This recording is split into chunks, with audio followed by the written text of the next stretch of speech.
membantu proses pertemuan sperma dengan telur di luar badan. Itulah yang membedakan antara program hamil bayi tabung dengan program hamil lainnya.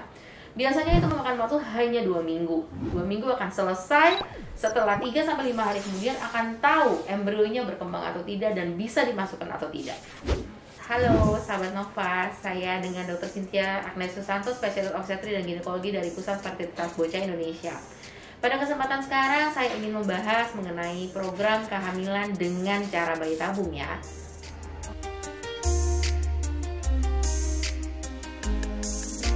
Tentunya bayi tabung menjadi salah satu cara untuk mendapatkan suatu kehamilan. Namun di beberapa pasangan menjadi pilihan terakhir. Ingat ya, pilihan terakhir. Yang pertama adalah program dengan alami, yang kedua dengan senggama terjadwal atau kita jadwalkan kapan berhubungan, yang ketiga dengan inseminasi, yang terakhir baru bayi tabung. Namun sayangnya ada beberapa pasangan yang mengharuskan untuk mendapatkan suatu kehamilan hanya dengan satu cara, yaitu bayi tabung.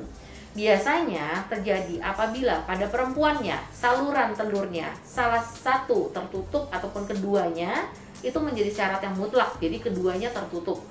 Ada pembengkakan tuba yang sehingga dia tidak bisa bertemu si telur dengan spermanya. Nah, yang kedua, apabila di laki-lakinya tidak didapatkan bibitnya, jadi itu dikenal dengan istilah zoospermi. Jadi mau nggak mau itu harus mutlak bayi tabung.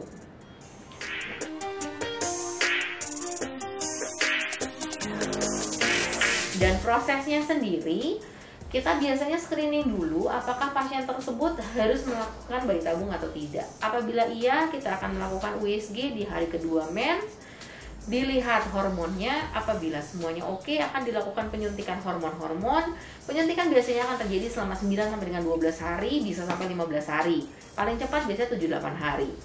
Nah, setelah itu, setelah semua telurnya besar-besar, akan ada serial kontrol di tengah-tengah. Begitu dia besar minimal 17-18, maka kita akan petik sel telurnya dengan cara disedot satu persatu.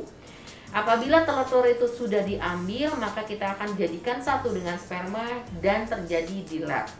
Jadi kitalah yang akan membantu proses pertemuan sperma dengan telur di luar badan. Itulah yang membedakan antara program hamil bayi tabung dengan program hamil lainnya. Biasanya itu memakan waktu hanya 2 minggu. 2 minggu akan selesai. Setelah 3-5 hari kemudian akan tahu embrionya berkembang atau tidak dan bisa dimasukkan atau tidak.